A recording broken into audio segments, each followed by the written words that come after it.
पहली कविता है युद्ध के बाद। स्थापित हो चली है शांति काफी हद तक, स्थापित हो चली है शांति काफी हद तक। हजारों सैनिक उतारे जा चुके हैं मौत के घाट, नतमस्तक है दुश्मन। हजारों सैनिक उतारे जा चुके हैं मौत के घाट, नतमस्तक है दुश्मन।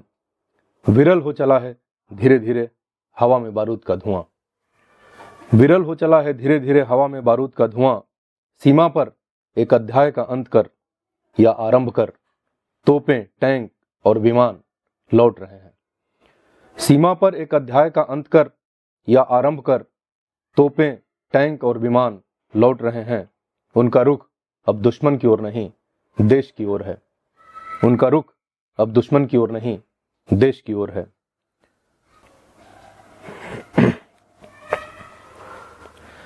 अगली कविता है सुरक्षित नहीं है दुनिया। मेरी बेटी सुबह स्कूल जाकर घर वापस आ जाती है सुरक्षित। मेरी पत्नी आराम से टहलते हुए निकल जाती है दूर तक और लौट आती है घर। मेरी बेटी सुबह स्कूल जाकर घर वापस आ जाती है सुरक्षित। मेरी पत्नी आराम से टहलते हुए निकल जाती है दूर तक और लौट आती है वापस। मैं निकलता हूं सुबह सुबह काम पर और आ जाता हूं शाम तक सुरक्षित। रोज होता है ऐसे ही, पर रोज ही टीवी चैनल पर देखता हूं और समाचार पत्रों में पढ़ता हूं कि स्कूल गई एक बच्ची लापता है कई दिनों से।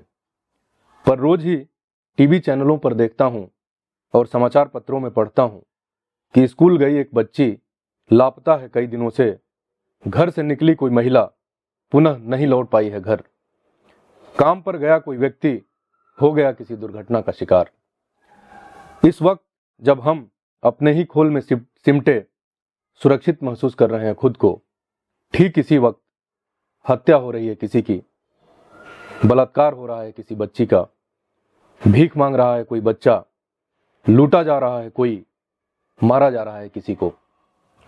ठीक इसी वक्त हत्या हो रही है किसी की, बलात्कार हो रहा है किसी बच्ची का, भीख मांग रहा है कोई बच्चा, लूटा जा रहा है कोई, मारा जा रहा है किसी को। इसी वक्त दबाई जा रही हैं अनेक आवाजें, रचे जा रहे हैं अनेक षड्यंत्र। सिर्फ आज हमारे सुरक्षित होने से सुरक्षित नहीं होती है दुनिया। सिर्फ आज हमारे सुरक्षित होने से सुरक्षित नहीं होती है दुनिया। अगली कविता है आत्महत्या। आत्महत्या करने वाला मनुष्य जाने कितनी बार मृत्यु के दंश से गुजरने के बाद लेता है आत्महत्या का निर्णय। वस्तुतः आत्महत्या और हत्या के बीच एक बारीक सी रेखा ही होती है। आत्महत्या के किसी भी निर्णय में शामिल होता है अनेक लोगों का निर्णय, अनेक लोगों का छल, अनेक लोगों का स्वार्थ। आत्महत्या के किसी भी निर्णय में शामिल होता है अनेक लोगों का निर्णय, अनेक लोगों का छल, अनेक लोगों का स्वार्थ। आत्महत्या करने वाला मनुष्य सब कुछ पा लेने के बाद अचानक विरत पाता है खुद को। सफल होने के बाद जैसे अनेक असफलताएं घेर लेती हैं उसे, सबको खुश करने के उसके सारे प्रयास विफल हो जाते हैं। सबको खुश करने के उसके सारे प्रयास विफल हो जाते हैं। सबकी उम्मीदों पर खरा उतरने का उसका सपना मिथ्या सिद्ध होता है। एक दिन दुनिया से संघर्ष करता हुआ हार जाता है वह। एक दिन दुनिया से संघर्ष करता हुआ हार जाता है वह, या महसूस करता है हारा हुआ। टूट जाता है या महसूस करता है कि टूट चुका है वह। बिखर जाता है या महसूस करने लगता है बिखरा हुआ। एक दिन दुनिया से संघर्ष करता हुआ हार जाता है वह, या महसूस करता है हारा हुआ। टूट जाता है या महसूस करता है कि टूट चुका है वह। बिखर जाता है या महसूस करता है बिखरा हुआ।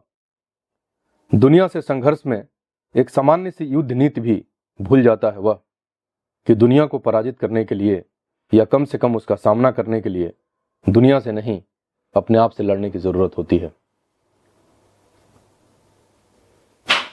अगली कविता है फूल बेचने वाली। रोज की तरह सजी है एक दुकान फूलों की। रोज की तरह सजी है एक दुकान फूलों की। गुलाब और बेला के फूल पत्तों के दोनों में सजे इंतजार कर रहे हैं बिकने का। रोज की तरह सजी है एक दुकान फूलों की, गुलाब और बेला के फूल पत्तों के दोनों में सजे इंतजार कर रहे हैं बिकने का।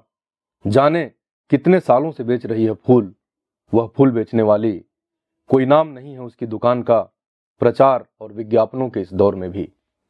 कोई नाम नहीं है उसकी दुकान का, प्रचार और विज्ञापनों के इस दौर में भी। सुबह सुबह पक्षियों के जागने से पहले ही वह तोड़ लाती है फूल, बतियाती है वह फूलों से, अपना दुख दर्द सुनाती है। सपने उसे फूलों के ही आते हैं, उसकी जिंदगी में बस फूल ही फूल हैं। सुबह सुबह पक्षियों के जागने से पहले ही वह तोड़ लाती है फूल, बतियाती है वह फूलों से, अपना दुख दर्द सुनाती है। सपने उसे फूलों के ही आते हैं, उसकी जिंदगी में बस फूल ही फूल हैं। मंदिर जाने की हड़बड़ी में कोई आएगा और उछाल देगा 1 या 2 का सिक्का उसकी ओर। मंदिर जाने की हड़बड़ी में कोई आएगा और उछाल देगा 1 या 2 का सिक्का उसकी ओर। बड़ी तत्परता से वह फूल पहुंचाएगी श्रद्धालु के हाथों तक। सुबह से शाम तक इस लंबे सफर में साथ रह जाएंगे बस कुछ मुरझाए फूल। उस गझिन पेड़ के छाए तले बैठी वह फूल बेचने वाली, जाने कितने सालों से बेच रही है फूल, जबकि आस्था के कोई चिन्ह नहीं है उसके चेहरे पर, उदासी की कुछ लकीरें भर हैं। उस गझिन पेड़ के छाए तले बैठी वह फूल बेचने वाली, जाने कितने सालों से बेच रही है फूल, जबकि आस्था के कोई चिन्ह नहीं है उसके चेहरे पर, उदासी की कुछ लकीरें भर हैं। अगली कविता है एक उम्मीद। एक उम्मीद खाली छत्ते में शहद भर आने की। एक उम्मीद खाली छत्ते में शहद भर आने की, सूखी धरती पर कुछ बूंदें पड़ जाने की, किसी बांझ औरत की गोद भर आने की। एक उम्मीद खाली छत्ते में शहद भर आने की, सूखी धरती पर कुछ बूंदें पड़ जाने की, किसी बांझ औरत की गोद भर आने की। एक उम्मीद अंधेरे में छिटपुट रोशनी की, जीवित रहने की, प्रेम की, शांति की, उम्मीदों के पूरा होने की एक उम्मीद। अगली कविता है पुराना चश्मा। पुराना चश्मा निकाल लाया था कूड़ों की कब्र से, जैसे अस्थिपंजर हो कोई बहुत पहले धरती की गोद में दबा। पुराना चश्मा निकाल लाया था कूड़ों की कब्र से, जैसे अस्थिपंजर हो कोई बहुत पहले धरती की गोद में दबा। मेरी हथेलियों में सहमा सहमा असुरक्षित कांप रहा था उसका एक एक पोर, एक एक जोड़ हिल रहा था। मेरी हथेलियों में सहमा सहमा असुरक्षित कांप रहा था उसका एक एक पोर, एक एक जोड़ हिल रहा था। स्मृतियां सुबह की ओस की तरह ताजा हो गईं। कितनी ही यात्राओं का साक्षी रहा यह, इसी के संग पुस्तकें रास्ता हो जाती थीं और रात रानी में तब्दील हो जाता था समय। कितनी ही यात्राओं का साक्षी रहा यह, इसी के संग पुस्तकें रास्ता हो जाती थीं और रात रानी में तब्दील हो जाता था समय। ठंड में धूप की तरह खिल उठता था यह, तन जाता था बारिश में छतरी की तरह। सभ्यता और संस्कृतियों के जंगल से गुजरते हुए रोशनी में बदल जाता था। सभ्यता और संस्कृतियों के जंगल से गुजरते हुए रोशनी में बदल जाता था। अब पुराना पड़ गया है यह चश्मा, अपारदर्शी हो गए हैं इसके शीशे। भूत, वर्तमान और भविष्य के चेहरे धुंधला गए हैं। अब पुराना पड़ गया यह चश्मा, अपारदर्शी हो गए हैं इसके शीशे। भूत, वर्तमान और भविष्य के चेहरे धुंधला गए हैं। कितना कठिन हो गया है इसके पार देखना। समय की आंख में झांकने खातिर पुराने चश्मों की दरकार नहीं होती, वक्त के साथ खारिज हो जाते हैं पुराने चश्मे।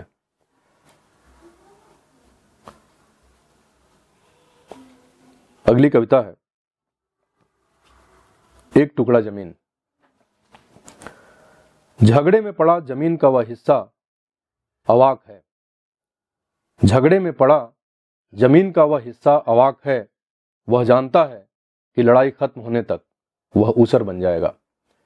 झगड़े में पड़ा जमीन का वह हिस्सा अवाक है। वह जानता है कि लड़ाई खत्म होने तक वह ऊसर बन जाएगा। अगली कविता है चित्रों की नुमाइश। मूक बोलते हुए चित्र, जीवन की डोर पर डोलते बच्चे, झुलसती औरत गर्म सुर्ख आंच में। मूक बोलते हुए चित्र, जीवन की डोर पर डोलते बच्चे, झुलसती औरत, गर्म सुर्ख आंच में, तपती हवा, फूटता अंकुर, नदी के दूर किनारों पर लंगर उठाते झीवर। तपती हवा, फूटता अंकुर, नदी के दूर किनारों पर लंगर उठाते झीवर। धूप पड़ी हुई ढीली, नल सूखा, वह प्यासा, वह नंगा, वह भूखा। बड़े अंतराल पर लगी है चित्रों की नुमाइश इस शहर में। बड़े अंतराल पर लगी है चित्रों की नुमाइश इस शहर में। अगली कविता है कहने और समझने की भाषा। तुम पेड़ कहना, मैं हरियाली समझूंगा। तुम पेड़ कहना, मैं हरियाली समझूंगा। तुम सांस कहना, मैं जीवन समझूंगा। तुम रोटी कहना, मैं भूख समझूंगा। तुम पेड़ कहना, मैं हरियाली समझूंगा। तुम सांस कहना, मैं जीवन समझूंगा। तुम रोटी कहना, मैं भूख समझूंगा। तुम सुख कहना, मैं दुख समझूंगा। तुम सुख कहना, मैं दुख समझूंगा। बड़ी अजीब होती है कुछ कहने और समझने की भाषा। अगली कविता है देहाती शाम में। देहाती शाम में बड़ी आम होती है लोगों की जिंदगी। देहाती शाम में बड़ी आम होती है लोगों की जिंदगी। खेत की ओर जाते कुछ आदमी, कुछ लौटते हुए हाथ में लोटा लटकाए। खेत की ओर जाते कुछ आदमी, कुछ लौटते हुए हाथ में लोटा लटकाए। नाद से हटाए जाते मवेशी, कुछ कुत्ते, कुछ बच्चे, कुछ बिल्लियां। दिए की छिटफुट टिमटिमाती रोशनी। नाद से हटाए जाते मवेशी, कुछ कुत्ते, कुछ बच्चे, कुछ बिल्लियां। दिए की छिटफुट टिमटिमाती रोशनी। भोजन के इंतजाम में लगी कुछ औरतें। घरों से उठता धुआं कि जैसे फैलता हुआ प्रेम। घरों से उठता धुआं कि जैसे फैलता हुआ प्रेम। अगली कविता है, छोटी कविता ही है ये भी। विद्यालय, पेड़ और बच्चे। विद्यालय आए हैं कुछ बच्चे कि जैसे आए हों कुछ फूल इन वृक्षों पर। विद्यालय आए हैं कुछ बच्चे कि जैसे आए हों कुछ फूल इन वृक्षों पर, और फैल रही हो सुगंध चहुं ओर। विद्यालय आए हैं कुछ बच्चे कि जैसे आए हों कुछ फूल इन वृक्षों पर, और फैल रही हो सुगंध चहुं ओर।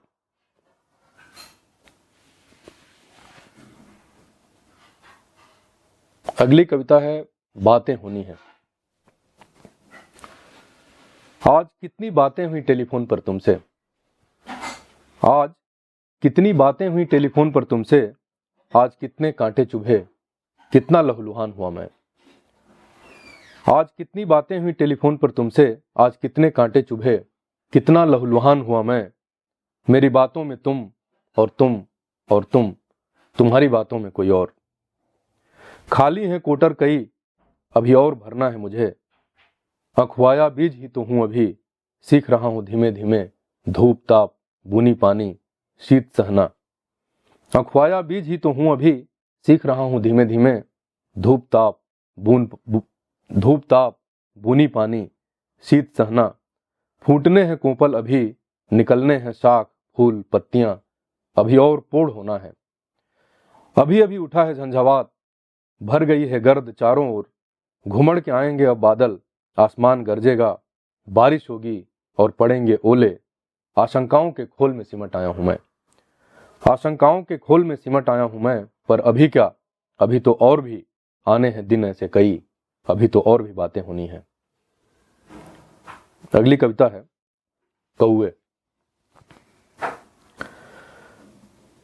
कौवे, न जाने कब तुमने घर की मुंडेरों पर बैठना छोड़ दिया। कौवे, न जाने कब तुमने घर की मुंडेरों पर बैठना छोड़ दिया। अब तो कम दिखते हो द्वार के सामने के पेड़ों पर भी। अब तो कम दिखते हो द्वार के सामने के पेड़ों पर भी। तुम जो मेहमानों के आने से पहले ही बता जाया करते थे, अब तो मेहमानों की तरह भी नहीं आते। अब घरों में बचते ही नहीं क्या रोटी के टुकड़े तुम्हारे लिए। दरअसल रोटी के टुकड़ों पर ही तो बसर होती है जिंदगियां। अब घरों में बचते ही नहीं क्या रोटी के टुकड़े तुम्हारे लिए। दरअसल रोटी के टुकड़ों पर ही तो बसर होती है जिंदगियां। तुम्हारा कालापन कौवे जरा सा पुत गया है हमारे चेहरों पर भी। तुम्हारा कालापन कौवे जरा सा पुत गया है हमारे चेहरों पर भी। और वह दिनों दिन और भी गाढ़ा होता जा रहा है। तुम अंदर से भी उतने ही काले हो कि नहीं जितने कि बाहर से दिखते हो, पर शायद तुम्हें पता नहीं कि यह दुनिया ऊपर से जितनी उजली दिखती है अंदर से उतनी है नहीं। बचपन से सुनता आया हूं कि कोयल की तरह मीठा बोलो, कौवे की तरह कड़वा नहीं। बचपन से सुनता आया हूं कि कोयल की तरह मीठा बोलो, कौवे की तरह कड़वा नहीं। तुम्हारी आवाज भी तो मुझे अच्छी लगती है कौवे, अगर तुम्हारी आवाज पसंद नहीं किसी को, तुम्हारी बोली कड़वी लगती है किसी को, तो इसमें तुम्हारा क्या दोष। और फिर तुम जानबूझकर तो कड़वा बोलते नहीं। आखिर ता जिंदगी कोई कड़वा कैसे बोल सकता है? आखिर ता जिंदगी कोई कड़वा कैसे बोल सकता है? तुम्हारे बारे में बड़ी बड़ी भ्रांतियां फैला दी हैं किसी ने। तुम्हारे बारे में बड़ी बड़ी भ्रांतियां फैला दी हैं किसी ने कि तुम्हारी बोली बड़ी कड़वी है, कि बड़े चालाक हो तुम, पत्थर उठाने से पहले ही फुर हो जाते हो, तुम बहुत बुरे हो, तुम भांप जाते हो खतरा आने से पहले ही। तुम्हारे बारे में बड़ी बड़ी भ्रांतियां फैला दी हैं किसी ने कि तुम्हारी बोली बड़ी कड़वी है, कि बड़े चालाक हो तुम, पत्थर उठाने से पहले ही फुर हो जाते हो, तुम बहुत बुरे हो, तुम भांप जाते हो खतरा आने से पहले ही। तुम जरूर किसी साजिश के शिकार हुए हो कौवे। तुम्हारी चुप्पी का फायदा उठाया है किसी ने, तुम्हारी जीभ खाकर अमर होने के किस्से गढ़े हैं। यह साजिश है तुम्हारी जबान खींच लेने की, हमेशा के लिए तुम्हें चुप कर देने की, पर तुम बोलो कौवे, बोलो, बोलते रहो इसी तरह। अगली कविता है कामगार। दरबारे खास में कभी शामिल नहीं रहे तुम, दरबारे खास में कभी शामिल नहीं रहे तुम, चर्चा नहीं रही कभी तुम्हारी दरबारे आम में भी, चर्चा नहीं रही कभी तुम्हारी दरबारे आम में भी। खतरे का वक्त है यह मुल्क पर अभी, खतरे का वक्त है यह मुल्क पर अभी, अभी डर है आदमी को आदमी से, अभी डर है हवाओं से भी। तुम अपने डर अपने दुख अपने पास रखो फिलहाल, तुम अपने डर अपने दुख अपने पास रखो फिलहाल। तुम अपने बच्चे अपना सामान अपना आंसू अपने पास रखो। जरूरत के नियम के मुताबिक अभी कोई जरूरत नहीं तुम्हारी, जरूरत के नियम के मुताबिक अभी कोई जरूरत नहीं तुम्हारी। प्रशासन अभी मुस्तैद है आसन्न खतरे के समक्ष अपनी पूरी संवेदना के साथ, प्रशासन अभी मुस्तैद है आसन्न खतरे के समक्ष अपनी पूरी संवेदना के साथ। उसकी संवेदना में खलल न डालो। तुम जा सकते हो, तुम जाओ, तुम चले जाओ दूर, कि दरबारे खास और आम तक ना पहुंच सके तुम्हारी आवाज। जब कहीं कभी पुनः निर्मित की कोई बात होगी पुकारा जाएगा तुम्हें, जब कहीं कभी पुनः निर्मित की कोई बात होगी पुकारा जाएगा तुम्हें। अगली कविता लौट आना। जैसे पंछी लौट आते हैं घोंसलों में, समुद्र से वाष्पित होकर जैसे नदियां लौट आती हैं, वृक्ष लौट आते हैं जैसे बीज में, तृप्ति जैसे पुनः प्यास में लौट आती है। जैसे पंछी लौट आते हैं घोंसलों में, समुद्र से वाष्पित होकर जैसे नदियां लौट आती हैं, वृक्ष लौट आते हैं जैसे बीज में, तृप्ति जैसे पुनः प्यास में लौट आती है। तुम भी वैसे ही हो सके तो लौट आना मेरे लौट आने के पहले, तुम भी वैसे ही हो सके तो लौट आना मेरे लौट आने के पहले। अगली कविता है परिवर्तन। अनुकूल हो उठे परिस्थितियां और अचानक परिवर्तित हो जाए सब कुछ, गलत हो सकती है ऐसी आकांक्षा। अनुकूल हो उठे परिस्थितियां और अचानक परिवर्तित हो जाए सब कुछ, गलत हो सकती है ऐसी आकांक्षा। किंतु समाप्त नहीं होती कभी परिवर्तन की गुंजाइश, बुझती नहीं कभी किरण आशा की, जीवित रहती है यह रिले रेस की तरह एक से दूसरे में जाकर। किंतु समाप्त नहीं होती कभी परिवर्तन की गुंजाइश, बुझती नहीं कभी किरण आशा की, जीवित रहती है यह रिले रेस की तरह एक से दूसरे में जाकर। धीरे धीरे आता है परिवर्तन, कहीं अंकुरित होता है कोई बीज, कहीं फूटती है कोई कोपल, कहीं एक बच्चा जन्म लेता है, कहीं एक विचार। धीरे धीरे आता है परिवर्तन, कहीं अंकुरित होता है कोई बीज, कहीं फूटती है कोई कोपल, कहीं एक बच्चा जन्म लेता है, कहीं एक विचार, ऐसे ही एक दिन बदल जाता है सब कुछ, ऐसे ही आता है परिवर्तन, ऐसे ही आता है परिवर्तन। अगली कविता का शीर्षक है कविता। ऐसे ही नहीं रची जाती है कोई कविता, ऐसे ही नहीं रची जाती है कोई कविता। एक कविता की निर्मित में शामिल होता है बहुत कुछ, एक कविता की निर्मित में शामिल होता है बहुत कुछ। दीर्घ काल तक की कोई यात्रा हो सकती है शामिल, कोई लंबा या गहरा दुख आवरण बन सकता है किसी कविता का। दीर्घ काल तक की कोई यात्रा हो सकती है शामिल, कोई लंबा या गहरा दुख आवरण बन सकता है किसी कविता का। किसी के बलिदान से रची जा सकती है उसकी अंतर्वस्तु, किसी के बलिदान से रची जा सकती है उसकी अंतर्वस्तु। जैसे कोई बीज अंकुरित, पल्लवित, पुष्पित होने के लिए मांगता है अपने हिस्से की मिट्टी, हवा, नमी, खाद और पानी। जैसे कोई बीज अंकुरित, पल्लवित, पुष्पित होने के लिए मांगता है अपने हिस्से की मिट्टी, हवा, नमी, खाद और पानी। अपने हिस्से के लहू, पसीने, श्रम और वेदना से सिंचित होकर ऐसे ही रची जाती है कोई कविता।